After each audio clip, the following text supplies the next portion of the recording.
When a rooster's crow sparks a neighborhood feud, one rancher faces off against an HOA tyrant in a hilarious, heartwarming battle for freedom and feathers. The sheriff stood on my porch, holding a citation in one hand and a chicken feather in the other, while Karen, in full tennis gear and clutching her HOA clipboard like it was the 10 Commandments, shouted that my rooster had caused her a pre-stroke episode. Behind her, a group of confused officers stood by their cruisers, one of them clearly trying not to laugh as Cluck Norris. My prized Rhode Island Red let out the most aggressive unapologetic crow of his career from the top of my tractor. The look on Karen's face was pure apoplectic. "It's 5:04 in the morning," she screamed. "And that monster is crowing like it's a war horn. I can't meditate. I can't digest. I can't live like this." I blinked, looked at the sheriff, and said the only thing that made sense to me at that ungodly hour.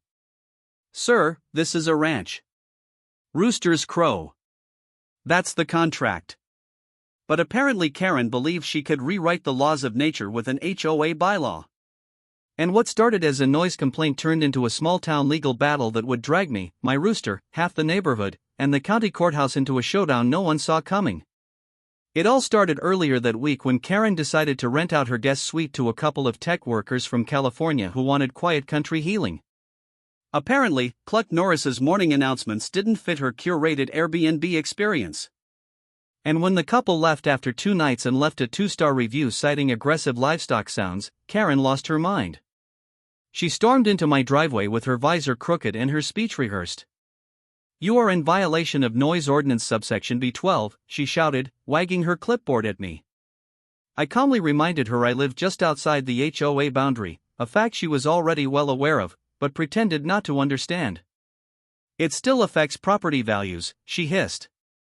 "You can't just let wild animals scream at people during dawn hours." I told her Cluck Norris was neither wild nor screaming. He was a rooster doing rooster things, and I wasn't going to silence him because she wanted urban peace in a rural zip code. She left muttering legal threats under her breath. But I thought that would be the end of it. The next morning, I was greeted by 3 typed letters in my mailbox. One from the HOA, one from the Neighborhood Mediation Committee, and one she had clearly written herself in red ink full of phrases like egregious abuse of auditory space and non-compliance by cultural defiance.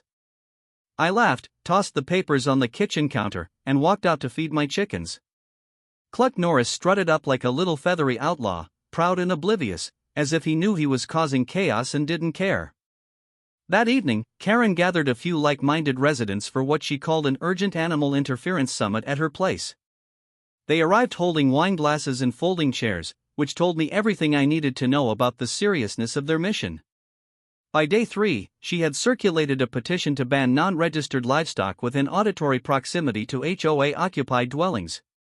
And despite the absurdity of the language, she got 11 signatures. One of those people came by my fence to apologize afterward and confessed. He only signed because Karen said it was about preventing foxes. The kicker came when she tried to file a complaint with animal control, alleging early morning animal terrorism. The officer who showed up was polite but clearly confused. He listened to Cluck Norris crow a few times, took a photo of the coop and said, "Looks like a healthy bird, sir. Nothing illegal about a rooster doing his job." He gave me a thumbs up and drove off, leaving Karen standing in the middle of the street, clutching her iPad like it had betrayed her.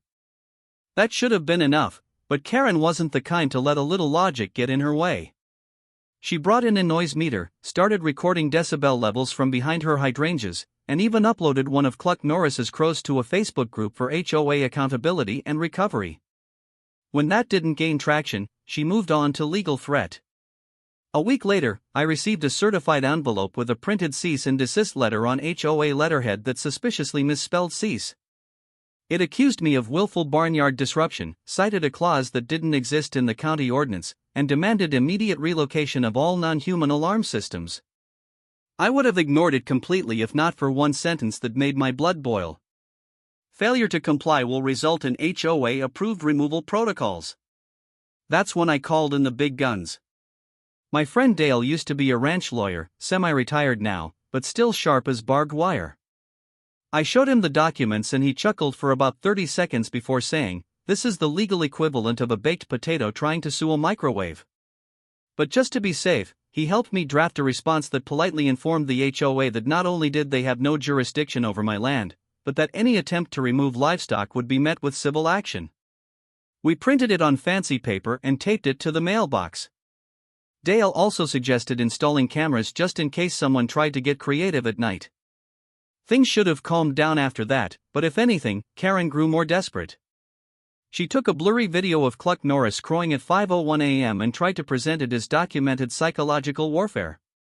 I later found out she sent this clip to a local news outlet with the headline, "Nightmare Neighbor Won't Muzzle Violent Rooster." To everyone's surprise, the video actually went viral, but not in the way she intended. People loved Cluck Norris. They remixed his crow into EDM tracks, made memes, and someone even animated him into a spaghetti western standoff. The internet had spoken. Karen's plan backfired in real time, but instead of backing off, she doubled down. The day after I received the court summons, I woke to find a trail of breadcrumbs lining the sidewalk just outside my property line.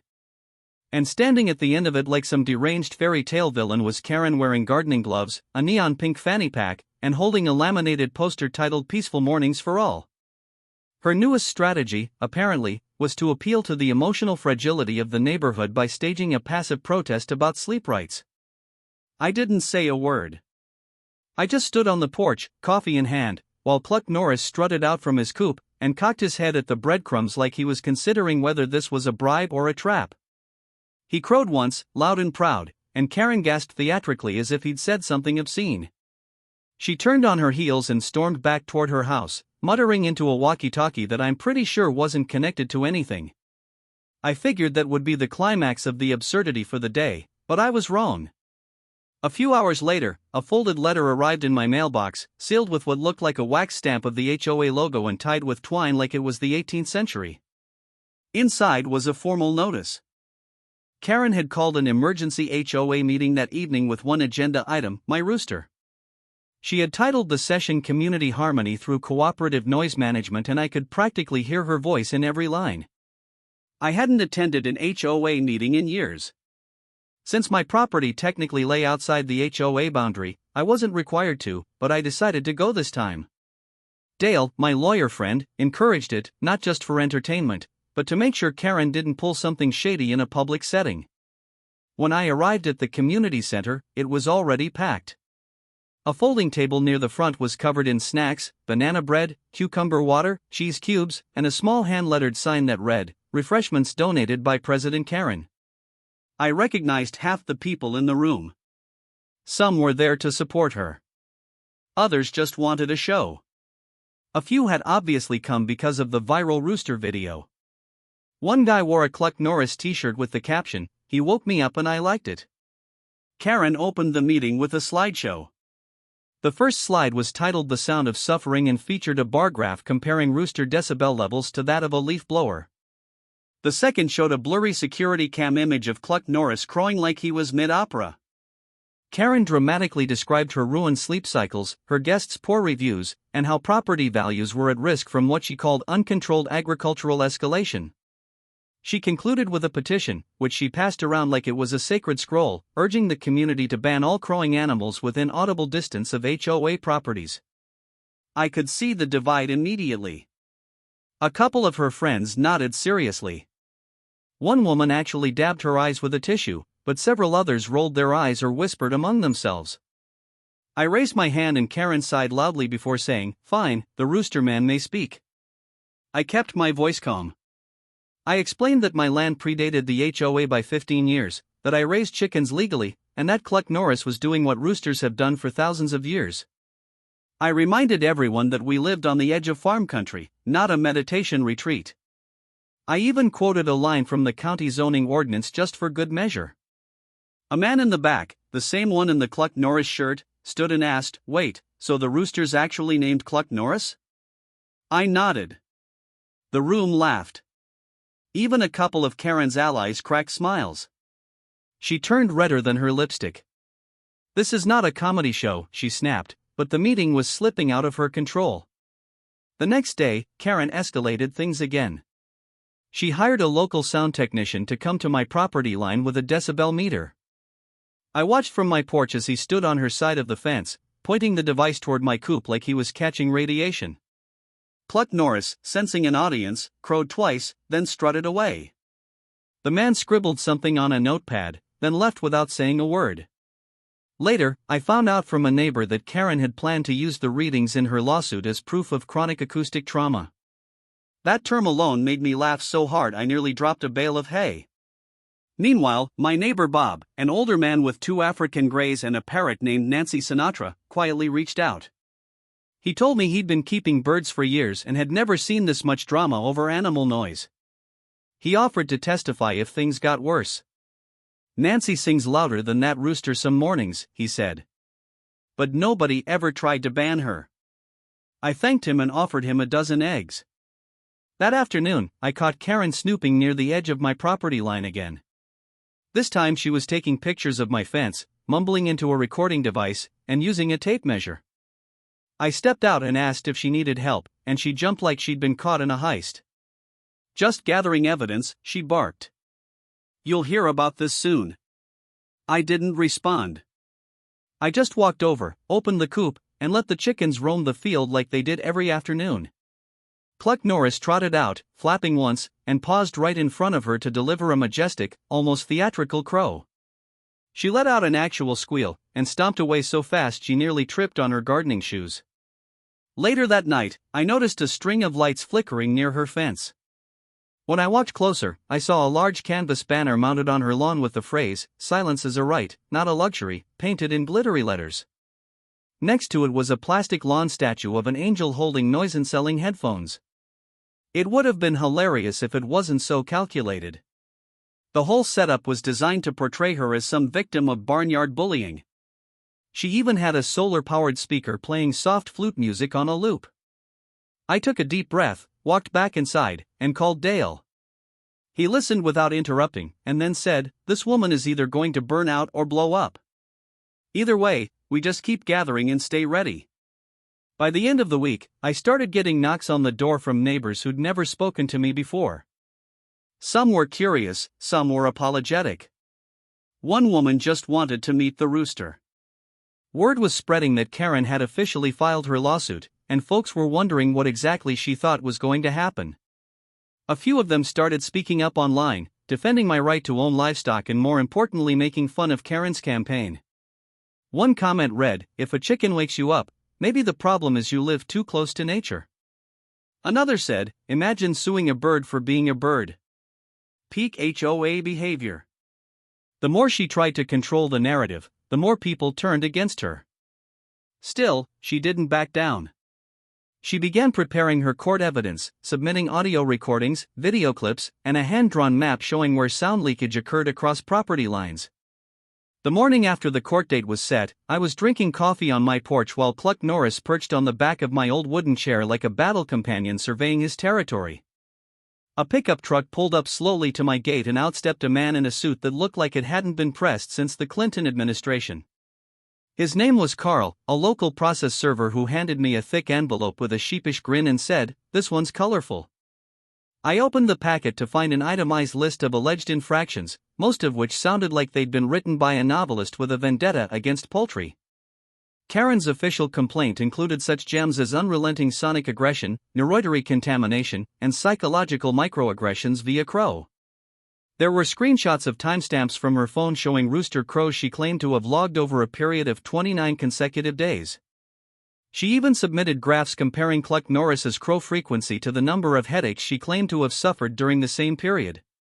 The tone was theatrical, the logic deranged, and the sheer effort behind the document honestly impressive. But one thing was clear. Karen wasn't just bluffing anymore. This was real. She was dragging me and a chicken into court with the determination of a woman trying to win a custody battle for silence itself. I called Dale that afternoon and read him some of the complaint over the phone. He wheezed with laughter for a solid minute, then got serious and told me we needed to prepare a real defense. Not just because of the absurdity, but because if this went sideways, it could set a precedent. Karen was trying to extend HOA influence over property that wasn't under its jurisdiction. And if she succeeded, it would be like opening Pandora's box for rural homeowners all over the county. Dale said he'd pull together some case law, but I'd need to do my part, too. First, I started documenting everything. I installed a better camera system around the coop to track Cluck Norris's activity. I recorded timestamped videos of his crowing, showing that it was within perfectly legal noise windows defined by county rules. I even captured footage of Karen standing at my property line at 4:58 a.m. holding her phone up like a radar dish, clearly trying to bait a crow before dawn. Cluck Norris didn't oblige her that day. He just stared at her for a while and then went back to pecking the ground, completely unimpressed by her dramatic. The most surreal part was how Cluck Norris was becoming famous. The viral video Karen had foolishly posted online kept gaining traction, especially once people realized I was being sued over it. By midweek, someone had remixed his crow into a rap beat that made it onto a local radio station. Another person created a parody movie poster titled Cockadoodle Lawsuit, featuring Karen in villainous silhouette and Cluck Norris silhouetted against a sunrise like a spaghetti western hero. One morning, I found a hand-painted sign someone had anonymously left at my gate that read, "Long live the Rooster." I should have felt embarrassed by the attention, but truthfully, it was hilarious. The community was polarizing fast. People either thought Karen was a brave hero of suburbia or a bored tyrant with too much time and too little perspective. Spoiler alert, most were in the latter group. As the court date loomed, I started preparing my witness list. First up was Bob, the parrot guy. He'd dealt with Karen before and had the misfortune of once receiving a noise complaint when his parrot, Nancy Sinatra, learned to mimic a car alarm. Bob was calm, rational, and deeply familiar with county animal ordinances. He was also secretly thrilled to be part of the Rooster Rebellion, as he called it. Then came Marcy, a neighbor who lived across from Karen, and confessed that her white noise machine actually used a rooster crow setting to help her sleep. She'd signed Karen's original petition just to get her off the porch, but now wanted to speak on my behalf. Last was Officer Daniels from Animal Control, the same guy who had inspected the coop weeks earlier. He agreed to testify that the rooster was healthy, safe, and well within all legal boundaries. Meanwhile, Karen's tactics got more aggressive. She posted flyers around the neighborhood urging people to boycott my eggs and to report any and all disruptive farm behaviors. She stood outside the local grocery store for 2 afternoons with a poster board that read, "Silence Matters," and a photo of herself holding earplugs like some kind of sound freedom warrior. But the more she pushed, the more the community pushed back.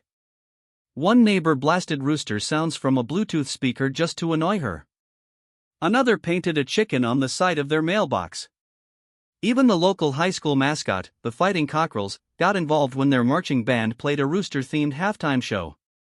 Karen, of course, tried to frame it all as harassment and added community-wide defamation to her lawsuit. By the time we got our court docket in the mail, the case had taken on a life of its own. Dale and I met in his dusty law office, surrounded by decades-old legal books and the faint smell of cigar smoke. He was drawing up a strategy not just to dismiss the case, but to file a counterclaim if needed. "We can show harassment," he said, pointing to my folder of photos and printouts. "We've got trespassing, surveillance attempts, public defamation, false legal threats, and a rooster with more online fans than most influencers. We're going in strong." I had to admit, I wasn't nervous. I was amused. Still angry, sure, but there was a deep satisfaction knowing Karen had walked herself into a public circus and handed me the megaphone. It wasn't revenge I was after. It was restoration, my peace, my land, my right to let a rooster be a rooster. The night before the hearing, I stood outside the coop and watched the sunset burn over the hills. Cluck Norris hopped up to his favorite perch and ruffled his feathers like a boxer getting ready for a match. I said, "Well, buddy, tomorrow's the big day. Hope you're ready to testify." He didn't crow. He just looked at me with the same calm, steady confidence that made me name him after an action star in the first place. It was strange how one bird could symbolize so much resilience, absurdity, defiance. I walked back inside and went over my notes one last time, double-checking every time-stamped video and printed ordinance. I wasn't just defending myself. I was defending the idea that life doesn't have to be edited for someone else's comfort. That living honestly and unapologetically, even if that means a few morning crows, is worth standing up for. At sunrise, I dressed in clean jeans and a white button-down and headed to court with Dale. We brought all the evidence, a handful of statements from neighbors and the silent support of half the county, judging by the number of honks and waves we got along the road. The courthouse steps were already busy when we arrived. I couldn't believe it. News vans, local bloggers, curious residents, and right in the middle of it all was Karen in a dramatic black and white suit that made her look like she was either going to a funeral or auditioning for a courtroom drama. She carried a briefcase, a water bottle labeled calm, and a face full of self-righteous confidence. I smiled and tipped my hat. She didn't smile back. Instead, she turned to her small group of supporters, adjusted her lapel, and said, "Let's shut him up once and for all."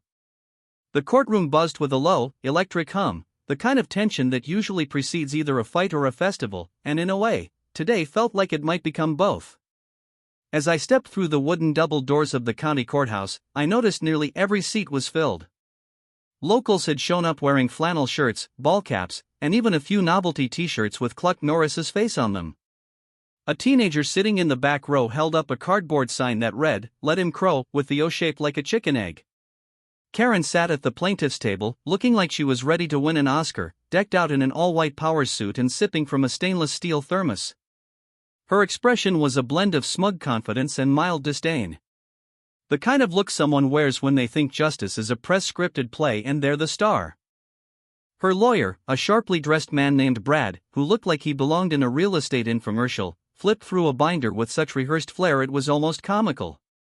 Dale and I took our place at the defendant's table, and I laid out the video evidence, the photos, the printed ordinances, and a notepad scribbled with points I planned to make if the opportunity arose. I didn't feel nervous, not even with half the county watching. I felt steady, resolved, like I was walking into something bigger than a petty feud over noise. This was about principle now, about common sense, boundaries, and not letting one woman's entitlement rewrite reality. The judge entered, a woman named Lorraine Withers, known around town for her no-nonsense courtroom style and her famous intolerance for dramatic litigants. She glanced at the audience, raised a brow at the homemade signs, and then banged her gavel once for silence. "Let's keep things respectful," she said. "This is a legal proceeding, not a livestock pageant." Karen immediately stood and tried to object to the public presence of Rooster-themed attire, claiming it would bias the atmosphere. Judge Withers shot her a glance so sharp it could have sliced glass and told her to sit down. Once formalities were complete, Karen's lawyer delivered the opening statement. He walked up confidently, gestured toward the judge with practiced sincerity, and launched into a performance that belonged in a courtroom drama. He described his client's experience as a daily assault of unregulated auditory trauma and painted a picture of a quiet, peaceful neighborhood invaded by the disruptive calls of an unregulated animal. He referenced charts, sleep studies, and homeowner rights, drawing exaggerated conclusions from decibel readings and conveniently vague HOA bylaws. He even quoted a line from a meditation blog about protecting mental serenity. Karen sat beside him, nodding like a metronome, occasionally dabbing the corner of her eye with a tissue she hadn't used until she knew people were watching. Then it was our turn. Dale stood slowly, unhurried and calm like a man who'd seen 100 courtrooms before breakfast. "Your Honor," he began. "We're here today because a rooster crowed. Not at midnight, not in someone's kitchen. He crowed at sunrise on a ranch within the county's legal animal noise ordinance. And now my client stands accused not of breaking a law, but of bothering someone with a bird." He let that sit in the air for a moment before laying out the fact. He handed the judge copies of our property boundary documentation, clearly marking that I was not within HOA jurisdiction. He presented timestamped videos showing Cluck Norris crowing between 5:15 and 6 a.m. entirely within county-allowed agricultural noise limit. Then he played a video where Karen could be seen lurking in bushes, holding a decibel meter and muttering complaints into her phone as my rooster clucked peacefully nearby. The judge leaned forward, studying the footage, and raised one eyebrow ever so slightly. After Dale finished, it was time for witness testimony. First up was Bob, the parrot owner, who took the stand with all the stoic dignity of a seasoned vet. He explained how Karen had once filed a complaint about his birds mimicking his doorbell and how he dealt with her harassment long before the rooster ever showed up. He described Cluck Norris's crow as moderately assertive, but nothing outside the realm of standard rooster protocol. The courtroom chuckled. Karen's lawyer tried to discredit Bob by asking if he had a personal vendetta. Bob replied, "No vendetta, sir. Just birds and boundaries." The next witness was Officer Daniels from Animal Control. He confirmed that my property passed all inspections, that the rooster was healthy, clean, and posed no threat. When asked if the bird was unusually loud, he said, "Not unless you've never lived near a farm in your life." Then came Marcy, the neighbor across from Karen, who testified that she actually liked the rooster and used it as a natural alarm clock. She also revealed that Karen had tried to bribe her with a scented candle and a gluten-free banana loaf to sign her petition that got a gasp from the crowd and a snort from Dale. Karen was visibly squirming by the time it was her turn to take the stand. She strutted up like she was about to deliver the final monologue in a courtroom thriller. Her voice quivered with rehearsed emotion as she described her anguish, her sense of siege, and how every morning felt like being stabbed in the soul by a sonic pitchfork. She claimed she suffered insomnia, paranoia, and even temporary loss of spiritual connection during morning meditations. She held up a journal full of hand-drawn roosters with angry eyebrows as evidence of her declining mental state. At one point, she even said, "I came here for peace and found poultry warfare." When Dale cross-examined, he gently asked if she was aware of her property boundaries. She insisted the HOA's influence should extend as far as its members feel discomfort. The judge looked up sharply. "That's not how property law works, Miss Harper." Karen flushed but recovered quickly. "But what about emotional harm?" she asked. "What about my right to not be disturbed?" Dale replied, "You moved next to a ranch. Roosters crow. That's not a disturbance. It's a sunrise." Finally, the judge asked if I had anything to say before she reviewed the case. I stood, held up the parcel map, and spoke plainly. "Your Honor, this is my ranch. It's legally outside HOA control. I raise chickens. My rooster crows in the morning because that's what he was born to do. I'm not running a nightclub. I'm not blasting music. I'm living peacefully, legally, and respectfully. What's happening here isn't about noise. It's about one person trying to control what doesn't belong to her." I gestured toward Karen, who crossed her arms and looked away. "I've tried to be patient. I've tried to ignore it. But when someone tries to sue a man over a chicken on his own land, well, it's time to draw the line." The courtroom reconvened 30 minutes later, but the tension in the room had somehow grown thicker. It was like everyone was collectively holding their breath, waiting for the final scene of a movie they didn't know they'd been watching until it had already swept them up. Judge Withers entered, robe flowing behind her like a storm cloud, and sat down with a calm so absolute it made even the most confident faces in the crowd go still. She adjusted her glasses, glanced once at the file in front of her, then gave Karen the kind of look that could sandwood. Without any long preamble or dramatic theatrics, she said, after reviewing all submitted documentation, testimony, and applicable legal boundaries, "I find the plaintiff's claims to be lacking sufficient legal merit, and thus dismissed the case with prejudice." A stunned silence followed her words, as if the entire room needed a moment to confirm what they'd heard. Then it exploded into restrained gasps, a few claps, and at least one distant rooster crow from someone's phone speaker. Karen didn't move. Her mouth opened slightly. Her breath caught somewhere between disbelief and outrage, and for a second, she looked like she might actually cry. Her lawyer leaned over to whisper something to her, but she waved him off like a bad smell and stood abruptly, smoothing the front of her suit with trembling hands. "I didn't say anything. I didn't smile. I just sat still, breathed in slow through my nose, and let the feeling of vindication settle deep in my bones." The weight of months of absurdity, harassment, and theatrical nonsense had just been swept off my back by the swing of a gavel, and I wasn't about to waste it on gloating. Dale leaned over and patted my shoulder. "That's how you shut down a circus," he said quietly. Judge Withers added almost as an afterthought that any further attempts to enforce HOA regulations beyond its legally defined boundaries would result in court-sanctioned penalties. She then glanced directly at Karen and added, "And the court reminds all parties that personal discomfort is not a legal justification for jurisdictional overreach." Karen gathered her papers in shaking hands, her composure fraying with every second. She was trying to hold it together, but it was clear she hadn't expected to lose, let alone be dismissed so thoroughly. Her supporters, what few remained, looked uncertain, shrinking in their seats like kids caught in a lie. We exited the courtroom with a quiet dignity, but outside the courthouse was a different story entirely. A small crowd had gathered, and someone had brought a giant inflatable chicken wearing a judge's wig. Local news crews hovered nearby, filming reaction clips and trying to interview anyone who looked remotely involved. When they approached me, I politely declined at first, but Dale nudged me and said, "Go ahead, say your piece. Just don't give them a sound bite they can twist." So, I stepped up, cleared my throat, and simply said, "I live on a ranch.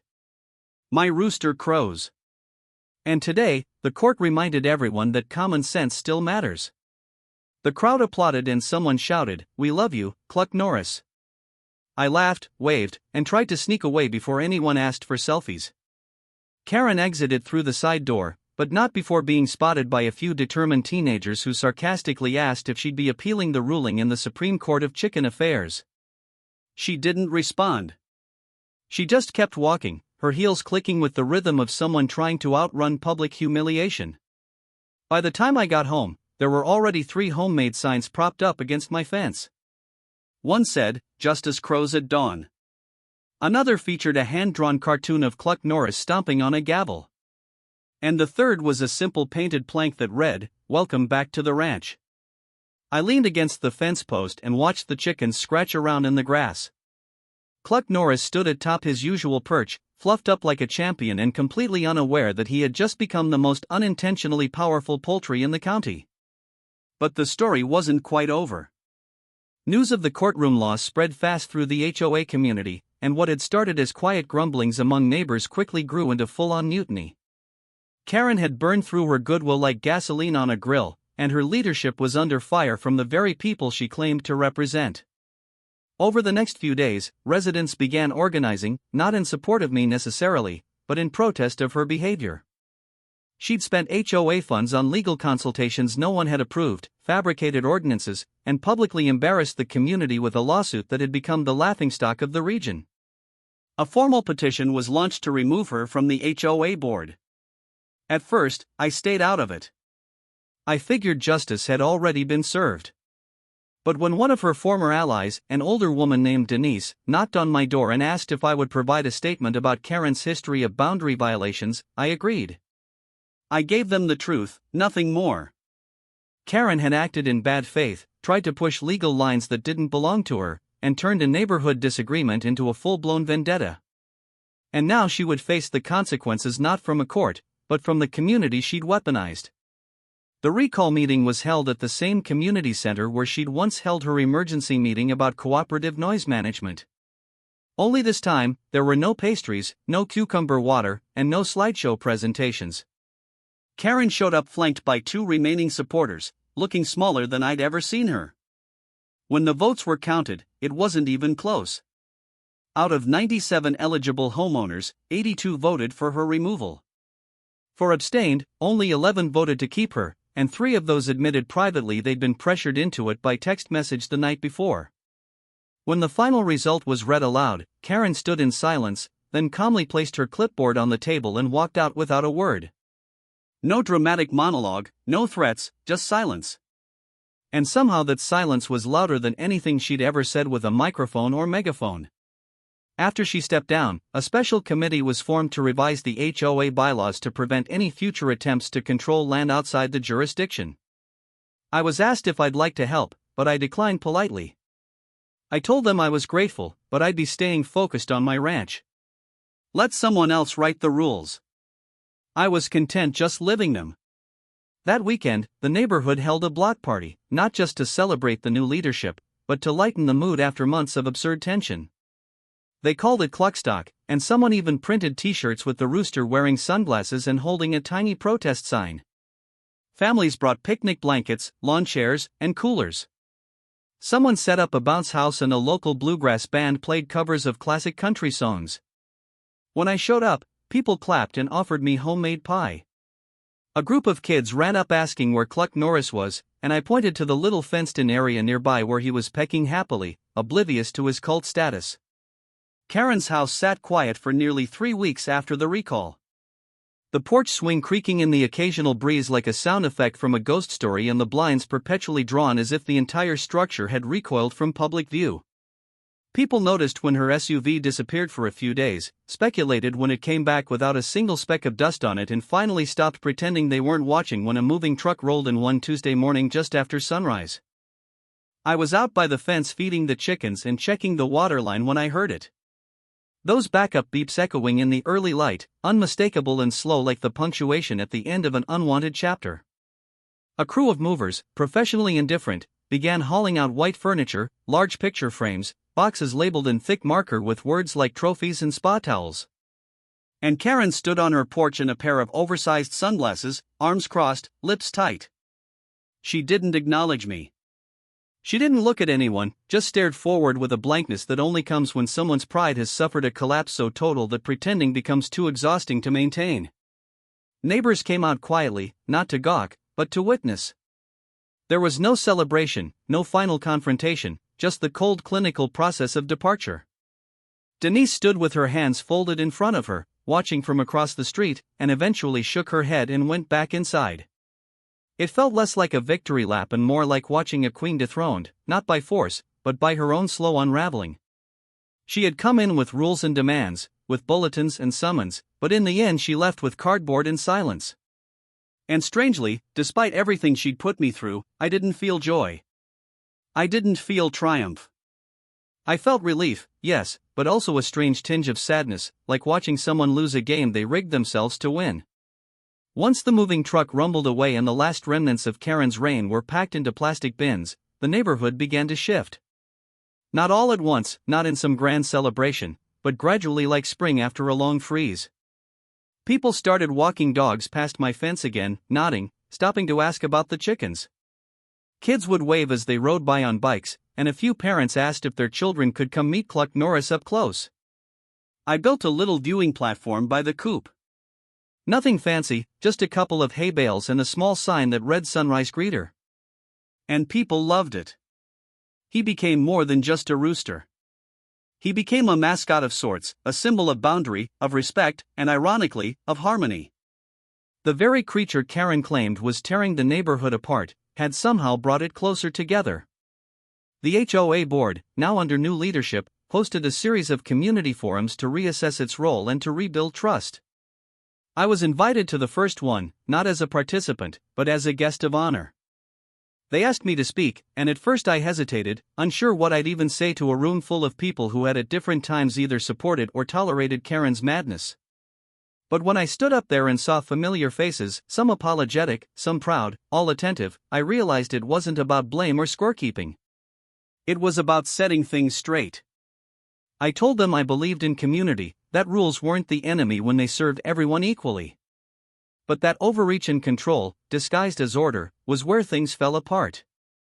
I told them I wasn't here to wage war with anyone, only to protect what was mine. And I reminded them with just enough humor to keep it light, that sometimes peace comes with feathers and a loud voice. In the weeks that followed, new bylaws were drafted to ensure that HOA authority could never again be pushed beyond its legal boundary.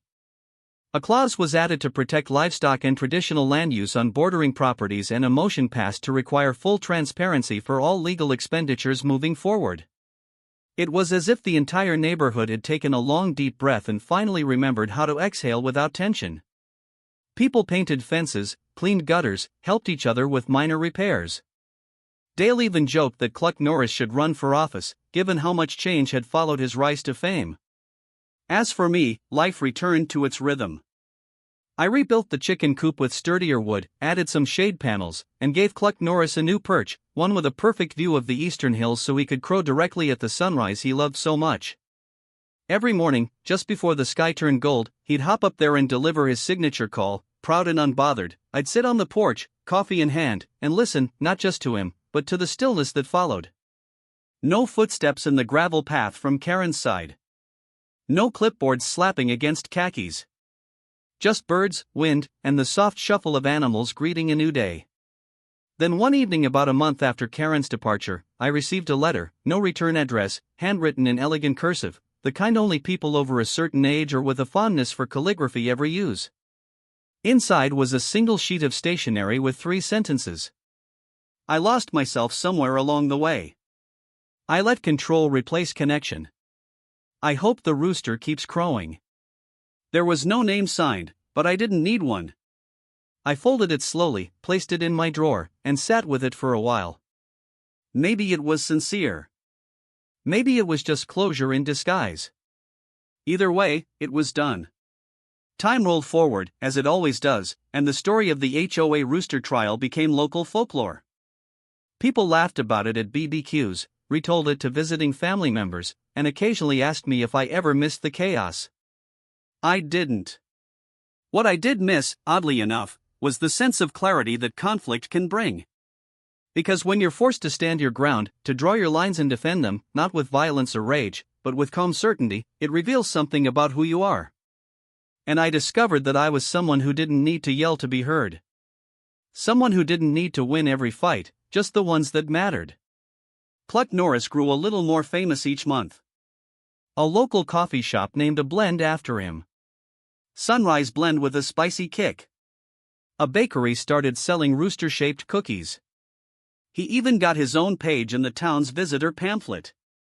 I joked with Dale that I should have trademarked his name, but really I didn't mind because he hadn't just defended his right to crow. He'd reminded all of us that you don't need to change who you are just because someone else can't handle the sound of your voice.